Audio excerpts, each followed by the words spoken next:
A galaxy at war. The Star Wars Skywalker Saga spans 9 major films, plus a few extras that tell a grand sweeping story about the cosmic struggle of good versus evil, the dark side versus the light. The Republic, the Separatists, the Rebels, the Empire, the Resistance, and the First Order. The films cover 3 decades of interstellar war, and it all started with a trade dispute. This is Star Wars. The Trade Federation is blockading Naboo. 2 Jedi are sent to help figure it out through aggressive negotiations. One problem: the negotiations never took place. The Trade Federation invades because this dark-hooded guy told them to. The Jedi tag along, they meet Jar Jar Binks, who can speak. The ability to speak does not make you intelligent. Ouch. Harsh. Anyway, they go for a swim, there's always a bigger fish. They make it to the capital and rescue Naboo's queen Padme Amidala and hightail it off-world thanks to a plucky astromech droid who managed to not get exploded while he fixed the ship enough to escape. Happy beeps. But the ship is still messed up. They have to make a pit stop on Tatooine to fix it, and that's where they meet this future evil and prolific killer disguised as this smallish human. I'm a person, and my name is Anakin.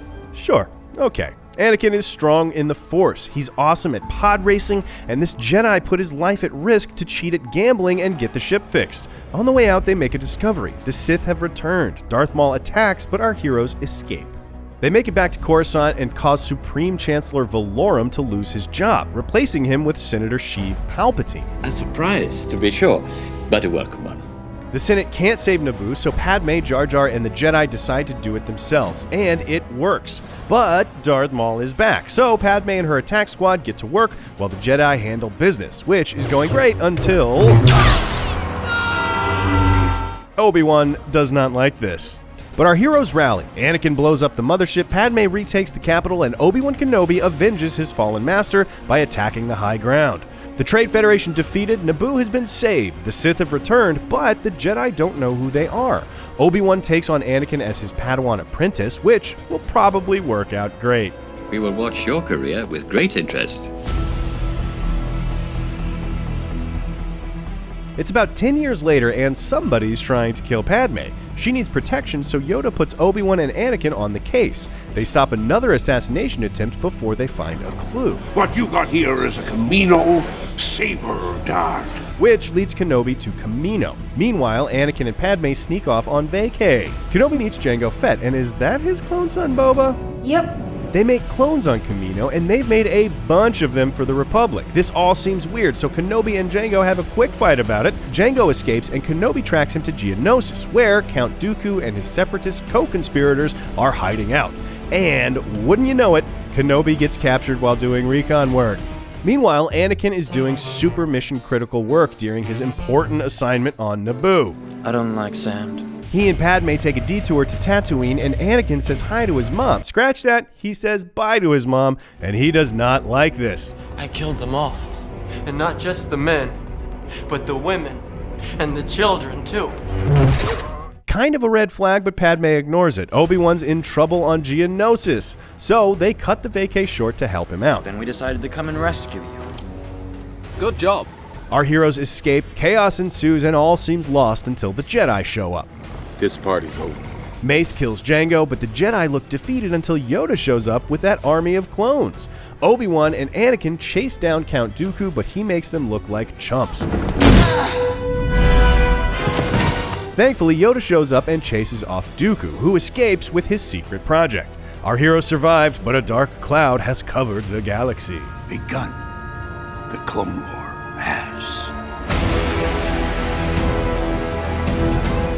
Fast forward 3 years and the entire galaxy is at war. The fiendish separatist General Grievous captured Supreme Chancellor Palpatine, and Obi-Wan and Anakin are on a Hail Mary mission to save him. This is where the fun begins. They track down the Chancellor and once again face Count Dooku, who talks some trash on Anakin before knocking out Obi-Wan so he can fight Anakin one-on-one, which kind of backfires. Good, Anakin, good. Kill him. Do it.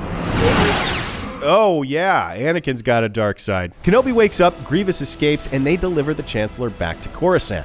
Another happy landing. Guess what? Padme's pregnant, which is weird because Anakin is having dreams that she dies in childbirth. Palpatine wants Anakin on the Jedi Council so he can spy on them. The Jedi Council says sure, but won't grant him the rank of Master. Also, they want Anakin to spy on Palpatine. Have you ever heheard the tragedy of Darth Plagueis the Wise? I thought not. It's not a story the Jedi would tell you. Plagueis was a Sith Lord so powerful in the Force he could save the people he loved from dying. Anakin is intrigued, but conflicted. Meanwhile, Obi-Wan heads to Utapau, Hello there. General Kenobi! where he kills General Grievous. So uncivilized. Anakin figures out that Palpatine is the secret Sith Lord behind the Clone Wars, which is awkward because he's also the Senate. I am the Senate. See? He embarrasses the Jedi before being slowed down by Mace Windu, giving Anakin a choice, which he makes pretty quickly. And just like that, Anakin's a bad guy now. Palpatine renames him Darth Vader and sends him to clean out the temple, which he does very thoroughly. When he gets sent to Mustafar, Padme follows him, which makes him mad. But he gets even madder when he figures out Kenobi came along for the ride. He reacts badly. So now Obi-Wan and Anakin have to fight. They do lots of spins and flips and stuff until Obi-Wan shuts it down. It's over, Anakin! I have the high ground! Don't try it! Anakin tries it. It doesn't go so great. Obi-Wan leaves him for dead and escapes. Palpatine scoops up Anakin. Padme gives birth to twins on Polis Massa. Luke. Obi-Wan takes Luke to grow up in secret on Tatooine, while Leia heads off to Alderaan with Jimmy Smits. As Darth Vader takes his final form, the Emperor informs him that Padme is dead. Vader does not like this. The Galactic Republic is no more. The Empire seizes control of the galaxy, and Emperor Palpatine begins construction on that secret project. Quick intermission: about 6 years after this, young Han Solo meets Chewbacca and Lando, wins the Millennium Falcon, and does the Kessel Run in 14 parsecs. 12! Whatever. Fast forward another 13 years, remember the Emperor's secret project? It's the Death Star. Scientist Galen Erso helped design its devastating weapons array. So his daughter Jyn and her weird new friends go on a suicide mission to steal the technical readouts of this terrifying new battle station. They die at the end, but they steal the plans, getting them to Princess Leia before Darth Vader can stop them. For long. Vader's ship catches Leia's like 10 minutes later. He asks her where the plans are, but she's no snitch. She hid the plan in the plucky astromech and sent him to Tatooine. He meets Luke and a crazy old hermit living beyond the Dune Sea. Help me, Obi-Wan Kenobi. You're my only hope. The Empire killed Luke's family, so he's taking off for Alderaan with Obi-Wan. They meet up with Han Solo, who agrees to take them there. One problem: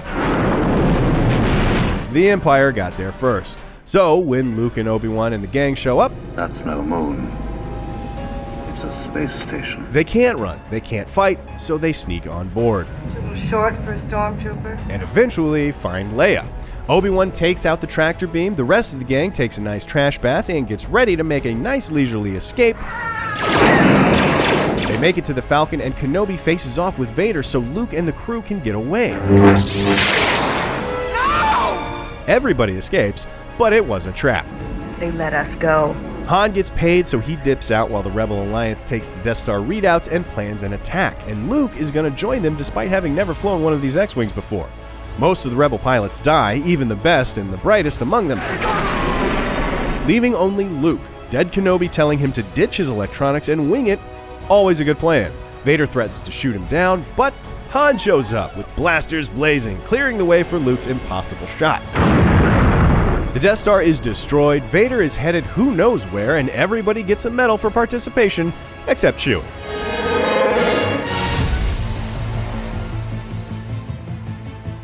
Down on Hoth, Luke survives a scrape with the local wildlife, and Leia, look, this is weird. Sorry, this is weird. See? Even Han thinks this is weird. Take it easy.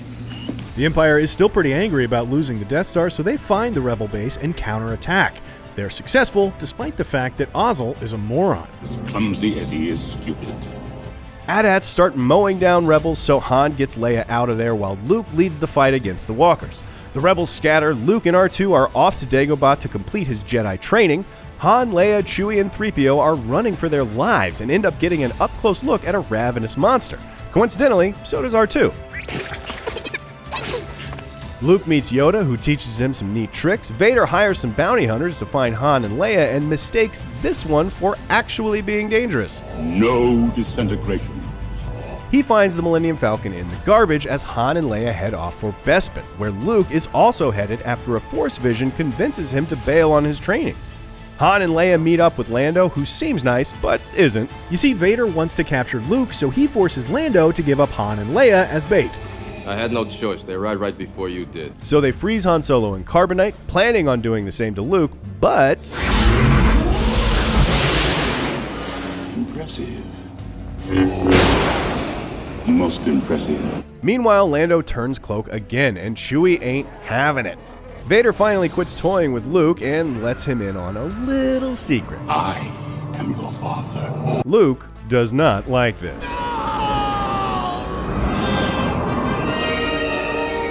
But he survives. Saved by Leia and Lando, they head off to regroup, get Luke a new hand, and to hatch a plan to save Han. It takes a year to put this plan together, which makes sense because Luke's plan is insane. But it doesn't matter, crazy or not, the plan works. Or maybe it doesn't. Look, either way, Leia kills Jabba the Hutt, the gang rescues Han, and most importantly, Boba Fett ends up right where he belongs. Luke heads back to Dagobah to complete his training while the rest of the gang regroups with the Rebel Alliance. Luke gets back to Yoda, who confirms that Vader is his dad, and then he dies. But not before this. There is another Skywalker. Well, who could it be? Leia. It's Leia! Luke bails to rejoin the Alliance, and they send him right back out on a mission to the forest moon of Endor with Han, Leia, Chewie, and the gang to disable the shield generator protecting the second Death Star. So they make it to Endor, and it's going great until everybody almost gets eaten because that's what Ewoks clearly do, like all the time. Leia and 3PO save the day, and Luke just got here, but he's gonna bail because he's gotta go confront Darth Vader, but not before he tells Leia she's his sister. Awkward. So they split up and get ready to fight, but everyone just immediately gets captured, so the plan is off to a great start. Luke thinks there's still a chance to redeem Darth Vader. I know there is good in you. The Emperor hasn't driven it from you fully.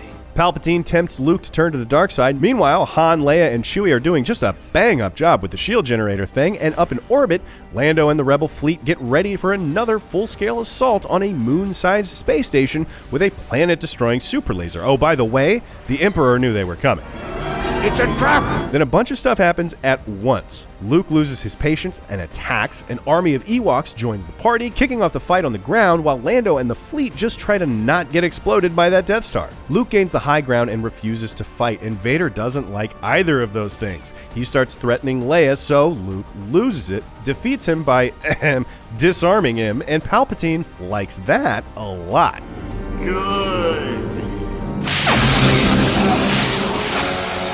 But Vader decides that he doesn't like that either and tosses Palpatine down the open reactor shaft that was placed in the Emperor's throne room for some reason. At the same time, the Ewoks help the Rebels blow up the shield generator, Lando and the Rebels blow up the second Death Star, Luke lays Vader to rest, and everybody celebrates. And Leia and Han even get together after she fills him in. He's my brother. And you gotta know the Ewoks cooked and ate a bunch of fallen troopers at this party. I mean, where did those helmets come from? Whatever they ate, Lando is extremely cool with it. And so are we. The Empire is defeated and peace returns to the galaxy, desperate to heal after being ripped apart by war. About 30 years after the Empire fell, a new menace rose in its place, the First Order. Opposing the First Order is the Resistance. Its best pilot, Poe Dameron, is on the planet Jakku, picking up a map to a Jedi Master Luke Skywalker, who is missing, by the way. The First Order shows up, led by Kylo Ren. That is Kylo Ren. Poe tries to fight back. Good thing he gave the map to the droid BB-8, who books it out into the desert. Meanwhile, a lone trooper has a crisis of conscience. FN-2187 frees Poe. Finn, I'm gonna call you Finn, is that alright? They get shot down to the surface of Jakku. Finn meets Rey, a tough young scavenger who's hanging out with Poe's droid BB-8. They steal a ship. That ship, the Millennium Falcon. Rey shows off some fancy flying, and they escape. Kylo Ren does not like this.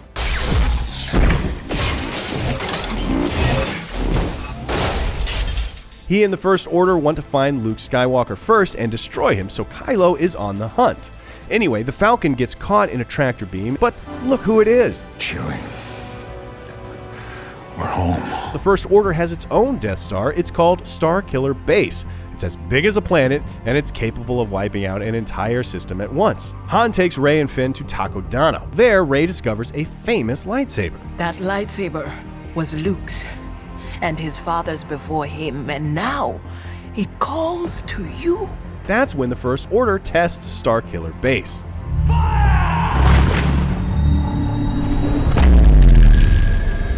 Wiping out the Senate, the ruling body of the New Republic, Kylo captures Rey and retreats. The Resistance forces touch down and we meet who leads them. It's also where we find out who Kylo really is. Leia, I saw her son. He was here.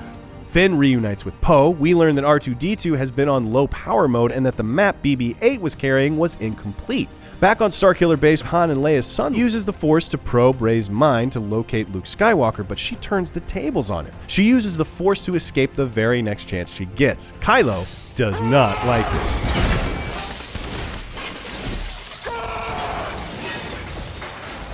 The Resistance comes up with a plan to assault Starkiller Base. At the same time, the First Order charges the main weapon and plans to wipe out the Resistance. Han and Chewie get Finn to the planet and help him disable Starkiller's shield. We'll use the Force.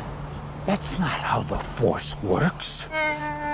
They force Captain Phasma to lower the shields, then go looking for Rey. The Resistance shows up and the fight is on. Starkiller's weapon is still charging. The Resistance is running out of time. Han takes it on himself to help out the rebel pilots. But while they're in there, Han Solo is forced to confront his son. Ben! Kylo does not like this. Chewie blows the charges while Rey and Finn take off to the Falcon. We're not done yet. He goes to grab Rey's saber, but she has other plans. Starkiller Base is about ready to open fire when Poe sees the hole Han and Chewie blew in the weak spot, so they run the trench and he sneaks his X-Wing inside and gives them a little taste of his proton torpedoes. Kylo overpowers Rey until she calls upon the Force and turns it all around. The First Order is defeated and evacuates the base. Chewie gets Rey and Finn aboard the Falcon and everybody hightails it out of there before R2-D2 wakes up and helps complete the map to Luke Skywalker, who is hiding out on the planet Ahch-To, so that's where Rey goes. About 15 minutes later, First Order capital ships show up at the Resistance base, ready to make them pay for blowing up Starkiller Base. Poe leads an insane plan to give the Resistance time to evacuate and retreat. The Resistance escapes into hyperspace. Rey is still on Ahch-To, giving Luke his whoa, he threw it, he doesn't care. Rey gets Luke up to speed. Meanwhile, Supreme Leader Snoke is keeping busy abusing his subordinates. Kylo does not like this. Rey refuses to leave without Luke, so she follows him around on Ahch-To, which gets weird. The Force lives inside her, but she needs Luke to make sense of it. Still, he refuses to teach her. Poe is in the doghouse. You're demoted. The First Order shows up, somehow tracking the Resistance fleet through hyperspace. Permission to jump in her next wing and blow something up? Permission granted. But the First Order beats him to it. Leia is sucked into the vacuum of space, but her undeveloped Force ability instinctively saves her, so Vice Admiral Holdo is given command of the fleet. 3 ships. The last of the Resistance. The Resistance has no choice but to keep running. Finn is off to go find Rey and warn her when he meets Rose, who helps him come up with the plan to knock out the hyperspace tracking on Snoke's massive flagship. Meanwhile, Kylo and Rey find their minds connected despite being in different parts of the galaxy. R2-D2 shames Luke into getting involved, so he agrees to teach Rey a few lessons. The dark side calls to her and gives her a vision, and she accepts it, freaking Luke out. Finn and Rose head off to the casino city of Cantobite to find the Master Codebreaker, who can slice Snoke's ship and disable the tracker. They get distracted almost immediately and get arrested. While locked up, they meet a scoundrel named DJ, who says he can slice the hyperspace tracker for a price. On Ahch-To, Luke connects with Leia using the Force. Rey does the same with Kylo, though it's a little awkward. Do you have something, a cowl or something you can put on? Kylo tells her about the night Uncle Luke tried to kill him in his sleep, so naturally she responds by taking a header into the Force Cave, where she sees a vision that freaks her out. And when she holds hands with Kylo through the Force, Uncle Luke shows up and shuts that right down. And then they fight. but very briefly. This is not going to go the way you think. Not what she wanted to hear, so she and Chewie punch it to go catch back up with the Resistance. Meanwhile, Luke decides he wants to commit a little light arson and destroy the old tree and the Jedi texts and all of it. Force Ghost Yoda stops him and saves him some time. Back in space, the First Order is blasting away at what few ships the Resistance has left. Almost out of fuel, Poe is getting antsy. Tell us that we have a plan. They did, fueling up smaller transports with what little is left so the Resistance can abandon ship and escape to the planet of Crate, home to an old Rebel Alliance outpost. Poe does not like this, so he commits mutiny about it. Chewie shows up and drops off Rey, who winds up captured aboard Snoke's massive flagship, Supremacy. At the same time, DJ slices the Supremacy's shields and gets Finn, Rose, and BB-8 aboard. They almost make it to the hyperspace tracker so they can disable it, but they get captured by Captain Phasma and a squad of troopers. Rey tells Kylo about the goodness she sees in him. Kylo responds by delivering Rey to Snoke, who tortures her and mocks her for the connection she shares with Ben. It was I who bridged your minds. Meanwhile, Holdo out-mutinies Poe's mutiny by calling one of the big guns. The Resistance cloaked transports escaped, leaving Holdo at the bridge of the last remaining cruiser. Finn and Rose are scheduled for termination to be handled by Captain Phasma personally. Oh, and shocker, DJ totally sold them out, just like the scoundrel he is. Snoke knows where Luke is now that he ripped the knowledge from Rey's mind using the Force, and Rey tries to find ways to fight back but fails. Snoke then goads Kylo into killing Rey. Kylo makes a different choice. Kylo and Rey team up and take out Snoke's guards. Kylo sees this as his chance. He asks Rey to join him at his side. We can rule together and bring a new order to the galaxy. To sweeten the offer, he offers up some information about Rey's parents. They're filthy junk traders who sold you off for drinking money. Really has a way with words, that Kylo. Not surprisingly, Rey rejects this offer and the two fight over Luke/Anakin/Rey's lightsaber, and they break it. With the Resistance transports taking heavy damage, Holdo knows she has to do something, so she points the empty Resistance cruiser right at the Supremacy and punches it one last time. This is of particular interest to Finn and Rose, who are at this moment about to get decapitated. Instead, Finn fights Phasma and wins. He and Rose hijack a shuttle with BB-8 and take off for Crate. Kylo wakes up to find Rey gone. He informs Hux that he is now calling the shots. Our heroes have to buy time for help to arrive, so they attack. The First Order fires up the cannon to melt the base's door. Finn gets a shot to take it out, but it's a suicide run. Kylo tries to finish the job himself, but he can't because Luke's not really there. He used the Force to project himself across the galaxy to fake out Kylo so what's left of the Resistance can escape. Back on Ahch-To, Luke becomes one with the Force. Rey rescues the Resistance, which escapes on the Falcon, battered and diminished, but inspired by Luke to keep fighting. That brings us to the last film in the saga. The Rise of Skywalker will bring the sweeping story to a close. The Resistance is fighting for survival against the First Order, now led by Kylo and his Knights of Ren. There's a grand lightsaber duel in what looks like Death Star wreckage, and Palpatine is back. For more sweet Star Wars recaps, check out Palpatine in 5 minutes and every Skywalker Saga trailer. And as always, be sure to subscribe to IGN wherever you like to watch.